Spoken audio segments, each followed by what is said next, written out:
Design crits are sessions where you critique design work. You give and receive feedback on different people's designs. They should happen as early as possible in the design process.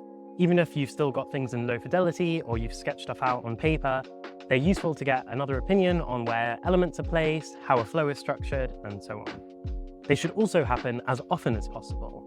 I know teams that have twice a week a standing invite for a design crit session, and whoever's got work that needs a review can come to that session and present it.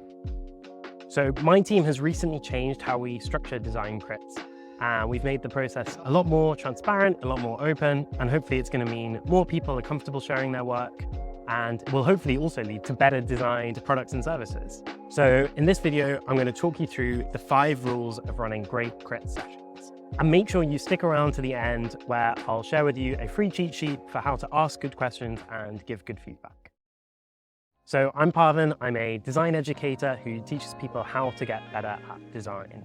Now, a design crit is just a session where you present your work in any format. It can be photos of sketches, it can be actual Figma frames, and you can be in a Figma file, and you ask for feedback. And the way we've started to collect feedback is by dropping screens into a whiteboarding tool, and everyone adds on sticky notes. So the 5 rules. The first rule is to be clear about what it is that you want. So make sure that you're giving as much context as possible. If you need, you can share the full flow or more context around who the business is or what the customers are like. And then be really clear about what it is that you need. Do you need aesthetic advice? Do you not like the fonts and the colors? Or do you need user experience advice or information architecture advice? So just be crystal clear about what it is that you're looking for based on what stage of the design process you're at. One thing to say also is if you've got lots of options here, it might be a bit overwhelming to present all of them, so only present the top 3, and then be clear that you're looking for feedback on which one's the best, or maybe they're all trying to solve a different problem, so be clear about what the context of the options you're presenting is. The second rule is to stay anonymous. Now, the way my team are doing crits is we're dropping screenshots of an app design or a website design into a whiteboarding tool. And previously we were using FigJam, and lots of teams like to use Miro.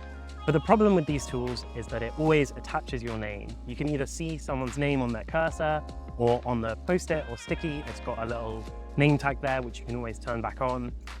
And both as a person giving feedback and as a person receiving feedback, this isn't ideal. If you're giving feedback, you might feel a bit self-conscious about someone reading that it's you who wrote something. And if you're receiving feedback, it's kind of strange to just watch all of the people you know on your design team writing bits of constructive criticism out. So we've started using a free online whiteboarding tool called TL Draw. It's really simple to use, and it means that you can stay completely anonymous. The third one is to work in silence. Now, you'll know this if you've done any ideation sessions or facilitated any workshops. Having a bit of enforced silence or enforced background music really helps people be as creative as possible and come up with as many ideas as possible. The fourth rule ties into this, which is to time box it.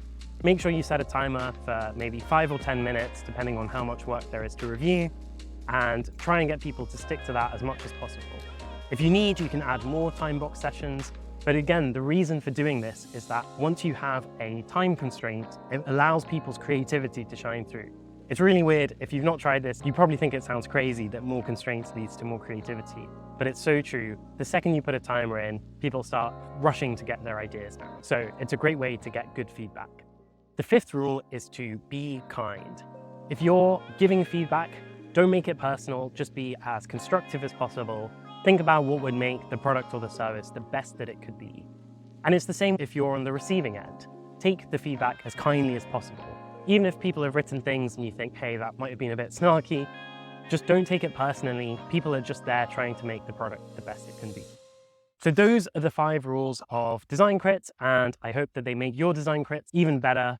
If you've got anything which you think I've missed, I'd love to hear about it. I'd love to hear how you're running design crits in your organization. So do let me know in the comments if you think there's anything we could do to make ours better. Just before I go, here are some extra tips. Firstly, if you've never done a crit session, or if your team aren't used to giving and receiving feedback regularly, you can always do a practice one. So the way to do this is grab screenshots of an existing app like Spotify or Headspace and just pick one flow, maybe the onboarding or maybe adding a song to a playlist. Put those screenshots in your whiteboarding tool and just have a go at giving feedback. What would you do differently? How would you improve that flow?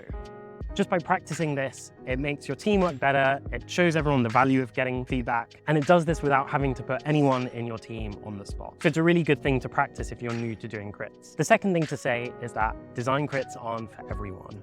I think it's so important to get feedback for design work as early and as often as possible. However, some teams might just not be set up for getting live crits. If you're working at a company which is entirely remote and maybe everyone's working in different time zones, it might be better to get feedback asynchronously. So this example I saw from Elizabeth Lynn is such a good example of how to ask for feedback. You can see there's a very clear ask for what the person asking for feedback wants. There is enough context and there are options presented. So all of that is a perfect example of how to ask for feedback asynchronously.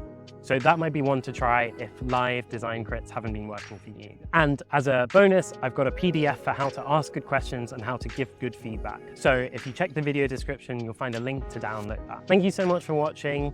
If you like this video, do please hit the like button below. It's really helps me grow the channel and get these videos in front of people who would find them the most useful. Thank you, and I'll see you on the next one. Cheers.